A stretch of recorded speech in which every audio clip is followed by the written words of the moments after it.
Yep. And Jo Bourke has kindly agreed to hold what we affectionately call the graveyard shift in these kind of events, because all of this stuff that we've talked about today, everything that we've talked about, it really comes down on the regional planners who have to kind of manage the competing interests and the priorities that goes on. And Jo is one of those regional planners, and her role is she's currently Executive Director at the Wimmera Development Association. She's also had a lot of other roles in the Catchment Management Authorities and GWM Water, yep. And she's done a lot of work in what makes adaptive communities and supportive communities and help create their vision for the future. So it's very appropriate that we hand over to Jo Bourke to deliver the final presentation for the day. Thank you, Jo. Thank you, Ross. I feel like I should be doing something really active to keep your attention. This is great to be having such an interactive cross-state into different communities, this sort of discussion, and I'll touch on it again a bit later in my comments. I really wanted to talk about how Australian rural communities have always been adaptive. Often we come to hear the experts speak, the academics tell us about how things, what we need to be doing and the things that we need to be thinking about. And often there's position put that we need to adapt, as though we have never done it before, that we have no experience in it. And I'd just like to have a bit of put a few thoughts of mine out about how communities have always been adaptive and what the challenges are for us to adapt to keep up with the rate of change. Some of the things that we feel that we have no control over are some of the biggest impacts on our lives now. Things like climate change and seasonal conditions, things like changing demographics in our communities, land use change, the increase in technology. I know my grandma would never have understood how to do the mobile phone thing, the internet thing. She had trouble working out when power came, how that worked, when electricity came to her house. And that was only 2 generations ago. So the rate of change in technology is significant. Things like the whole range of global impacts, things like the financial global crisis, the impact of war and famine on our communities.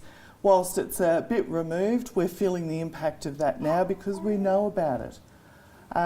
Going back to my grandmother, she was around during both the First World War and Second World War. First World War was something so remote. There was the loyalty to country. Her brothers went off to war, but it was something that didn't impact on daily lives. World War II, more direct, there was more information about. And I can remember how people talk about the Vietnam War was the first time we had war actually coming into our houses, that we knew what was going on at the time that it was happening. So those things are all impacts that we really don't have much control over, but they're affecting our lives more and more. We're adapting to it in different ways, and I'll come back to that. So one of the things that I think is giving us tools for us to use to become more adaptive is regional planning. And I know if I look around the room, I'll come across some of you people at some of the regional planning sessions, community planning, council planning. We all get sick of those strategic discussions. But I believe that they're a way forward for us in regional and rural communities to actually take forward and improve, achieve the vision that we have for our communities by actually being actively involved in those regional planning processes.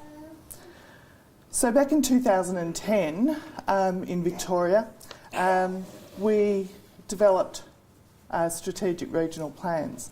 They were adopted by councils, endorsed by councils, and they're seen by both the Victorian and federal government as they recognise that these plans are articulating regional priorities. That's never happened before. Very few things happen where we have state and federal politics or policy aligning to recognise particular issues. We had a little window with water policy a couple of years ago, but regional policy actually is aligned more than it ever has been in the past. So these plans have been developed by the region. They actually identify economic priorities, regional community aspirations, and they provide a framework for targeted action. And those actions really go to achieving what will become a more agreed vision for our regions in the future. The plans also provide a forum for discussion about regional issues and to develop the ideas, implement actions and engage more people in what we're trying to achieve regionally. They build on partnerships, and what we're actually starting to see now is that we're developing partnerships with government agencies, much stronger than we have in the past. We're developing partnerships with community level organisations, and local government is actively starting to engage more effectively with businesses and industry in their areas. Regional planning also aims to build capacity. More and more we're seeing that government is about, they want to engage with us more and more. They want to hear what communities are thinking about and what our priorities are. We need to build capacities in our community to actually be able to respond to government. So it's not the same people taking the same message, but that we're setting up processes where we are able to be more articulate about what our community needs are and what the emerging issues are. One of the actions that came out of our regional plan here in the Wimmera Southern Mallee was the development of a regional brand, and the Wimmera Everything You Need came out of some consultation, both here in the region and externally. So we really see it as a unifying banner for businesses and communities to reposition the region after the drought.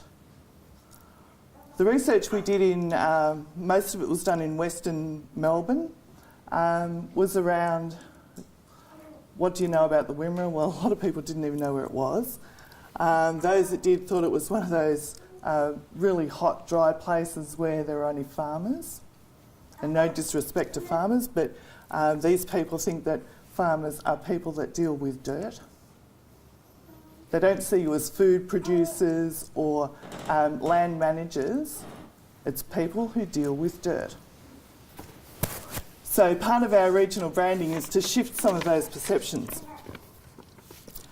In the Wimmera Southern Mallee, we've had an interesting settlement process, and it goes to what I was saying about how we've adapted over the years. People have migrated to this region, and different things brought them. Often it was gold. People came from South Australia through the gold fields, and some stopped here. People were searching for agricultural land, new life, new opportunities. A lot of the people that came to Australia also came because of war or situations in their home country that they weren't happy with. So the attractions were the soil, the water. They brought skills and saw Australia as having freedom from political and religious tyranny. And we've actually maintained that. A lot of countries, if you look at the history around the world, they don't actually maintain that for a long period of time. So, how did they settle? They followed the waterways, and towns grew up along the creeks and rivers. A lot of them were survival activities. So, if you look at the map of the Wimmera, you'll see subdivisions out in the middle of nowhere where someone thought it might have been a good idea to build a town, but then they changed their mind and went somewhere else. We've had clusters of migrants, German families from South Australia, Catholic families from Melbourne and Sydney, Chinese migrants coming through to the goldfields, and a couple of waves of post-war migration. Because of the climate, and we talk about sparse populations, but we've always had a sparse population in this region, people became self-sufficient and built strong local connections. It's interesting how we measure the connectivity of our communities. It used to be we'd have our services and our networks within a horse ride. If you think about that, you know, that's within a few miles generally. Or if it was something really that you didn't access all the time, it was further away. As the generations developed in the region, people moved a bit further as the roads improved and infrastructure improved. You know, the advent of cars, trains and now aeroplanes. So what is our community connectivity now?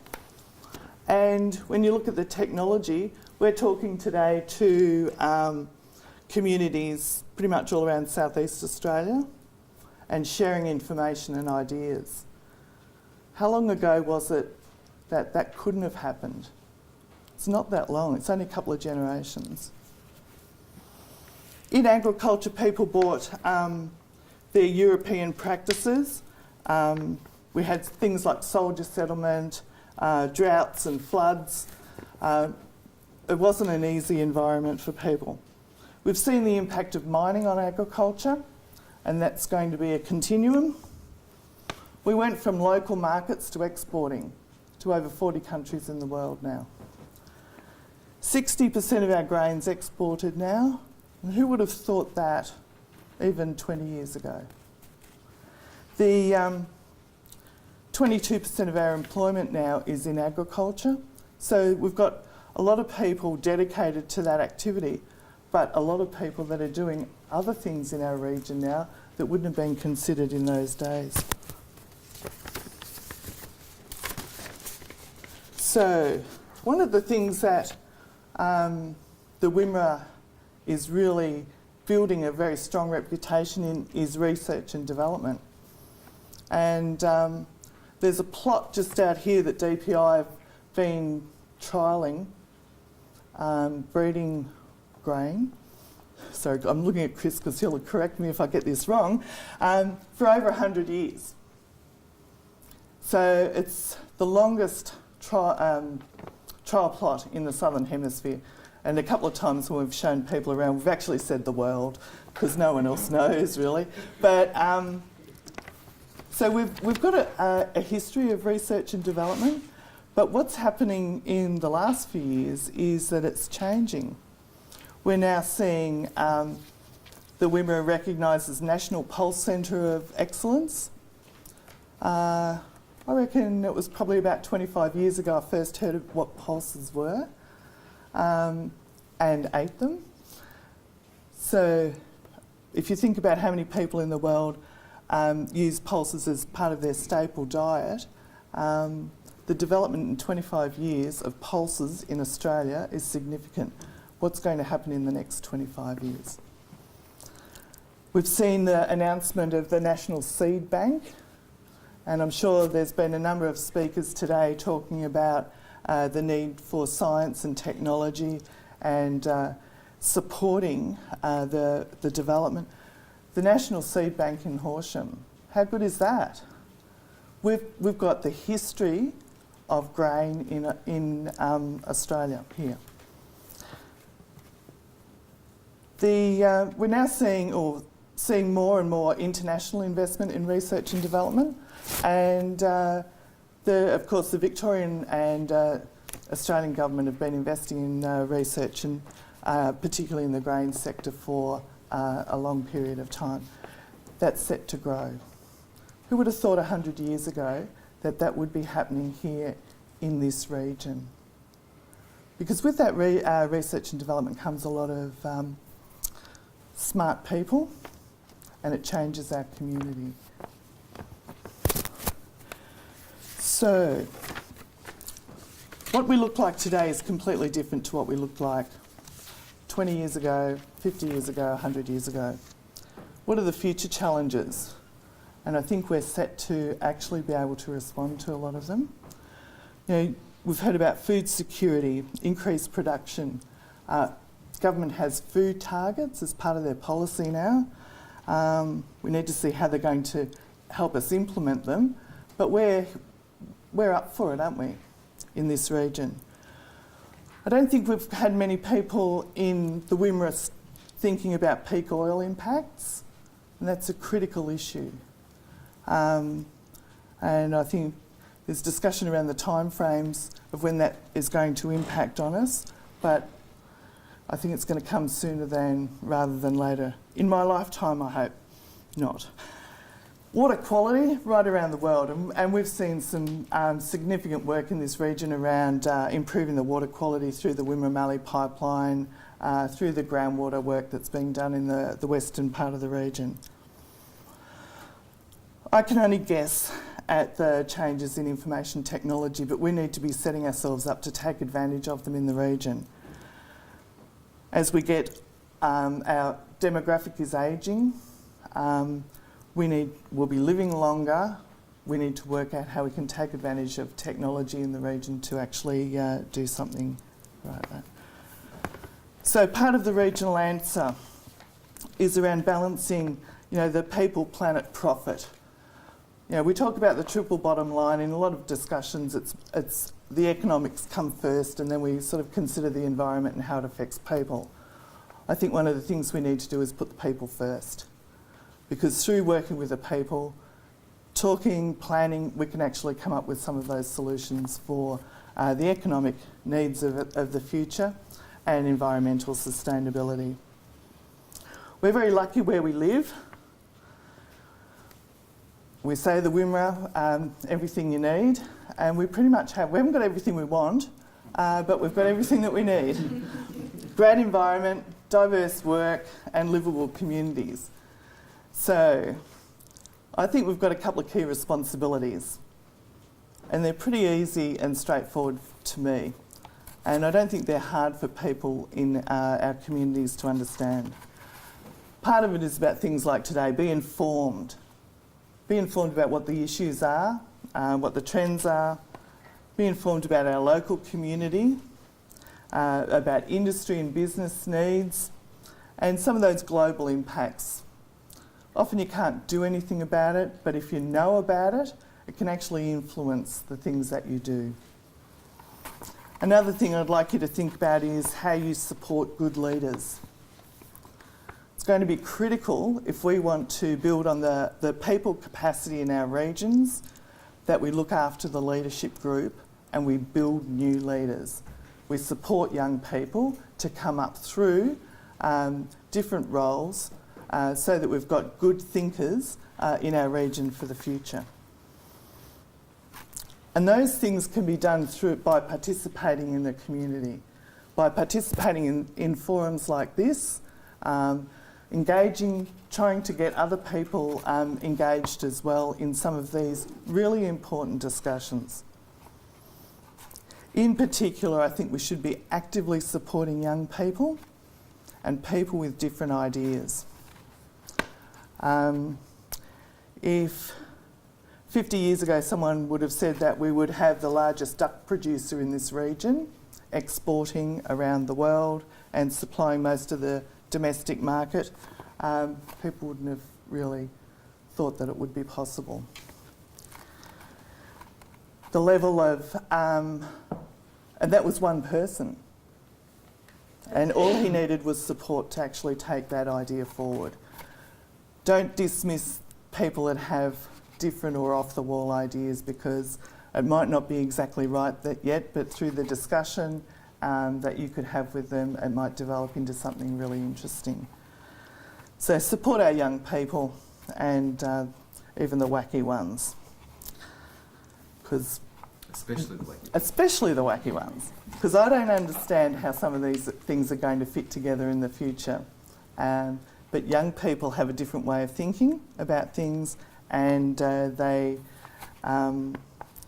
my personal network is email, letter writing, and talking to people face to face. My children's network is Facebook, Twitter. They communicate with people that they know personally and people that just think like them that might live anywhere in the world. We're not actually building that into our decision making yet, or even into a lot of our conversations. So I'd really encourage you to get involved in some of the regional strategic planning discussions, and they can be within your organisation, in your community, and at a larger scale, because that's where the opportunities for our region are going to come from in the future. And it is about growth, not just getting bigger, but getting better and smarter, and about opportunities. And I don't think, even though we've probably got a fairly informed group of people here today, I don't think that we really have a good grasp on what the opportunities are down the track. It's only through talking with other people, planning and getting engaged that we're going to achieve that. Thank you. I was getting worried you were going to bump against that then. They're very resilient though, aren't they? Susie, can I ask you please to get some gifts for Joe, John and David, and please put your hands together for the last three speakers. Thank you. Okay, just a very quick wrap up. What to do with this and where to go. Look, the first thing I say about what to do with all this information, and I think you know that. I mean, there is so much great work going on. You know, the steps that are being taken by innovative farmers, the people who are blending environment and farming so well. You know what to do. The challenge is to create the space to do it, and allow permission to do it, allow permission to do things differently, to innovate, to try new things, and share the experience of that innovation, whether it succeeds or whether it fails. You know, have the courage to come out and talk about what you're doing, what you're learning, find new forums to participate. One of the speakers earlier, and I can't remember which one, I apologise, talked about connecting the dots. And you know, that's one of the great things, one of the most powerful things that can be done in any kind of transformation is how you kind of connect the experience and make sure that you're working as a network and as a group and as a range of groups, as a distributed system in itself, a resilient system in itself. So connect the dots to ride the couple of waves that are coming ahead, that are coming to you. You know, the rise in renewables and renewable energy, you know, is going to change the way that we access energy. Energy costs, the way they're changing as well, is going to change the way that we look at it. Something that we've always just taken for granted. Your grandmother might have been surprised, but we've been taking for granted now. There's little flows of electrons that come into our houses, but that's going to change as we do it differently and we pay more for it. Land management changes that are going on. You know, you've been doing it for centuries, and they'll continue. And at the same time, you're going to have another big change coming in the next year or two as the national broadband network all of a sudden connects you in ways that you didn't realise was kind of possible. And you know, these venues, we wouldn't be surprised if we've got, you know, a dozen other venues connected into us that are all kind of participating in the conversation in the same way. Another change, the changing face of the Wimmera as new migrant populations come in and grow and find new ways of connecting, and the changing face of rural Australia. Things are different than they were, and they will always be different than they were. The only constant is change. So changing the conversation that you're having. The conversation is not about what's wrong and what are the threats and what are the things that are changing us, but the conversation is about what future do we want. And as the conversation starts to shape us around what future do we want, that's the future you'll deliver. And as long as we're looking back and quit worrying what was wrong, then we'll kind of keep repeating those same mistakes. I also want to make some thanks to a number of people for making this possible. My colleagues Susie, Astrid and Sam, who this has been a bit of a labour of love. They've done a lot of this in their own time so that we could bring you a free event. and I think a bit of thanks for them because they've done a lot of work on this. And also, you haven't met them, you know, Cameron, Alison, Eva, and some other ones in our team who are working in Toowoomba and Bathurst. This organisation here, Net Balance, we actually have a foundation as well that we do this kind of stuff with and just to kind of promote these conversations because we think they're important and we think they transform.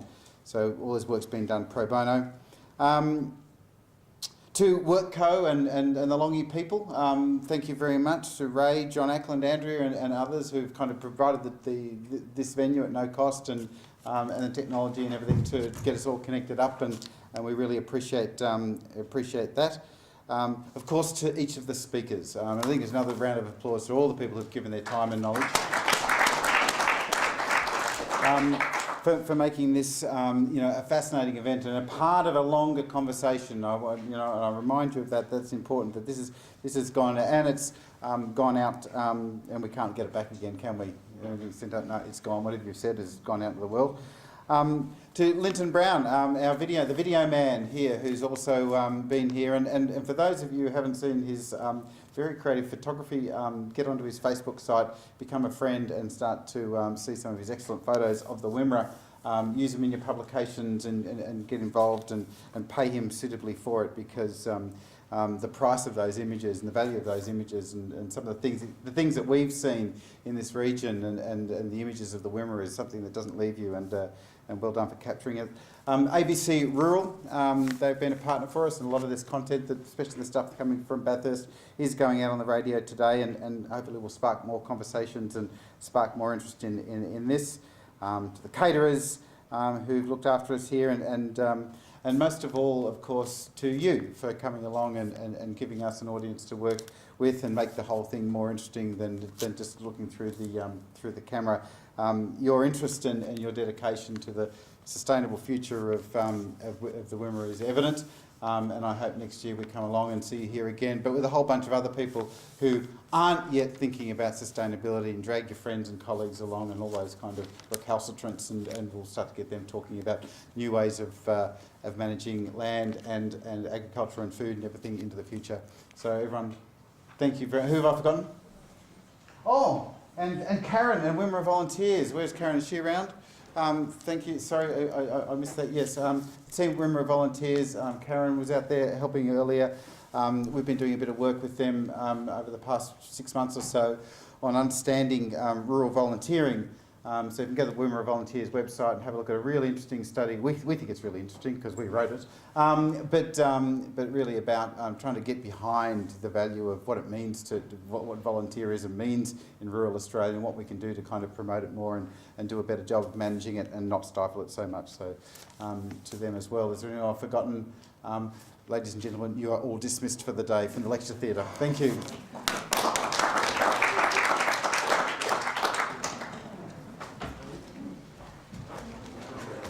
Wow.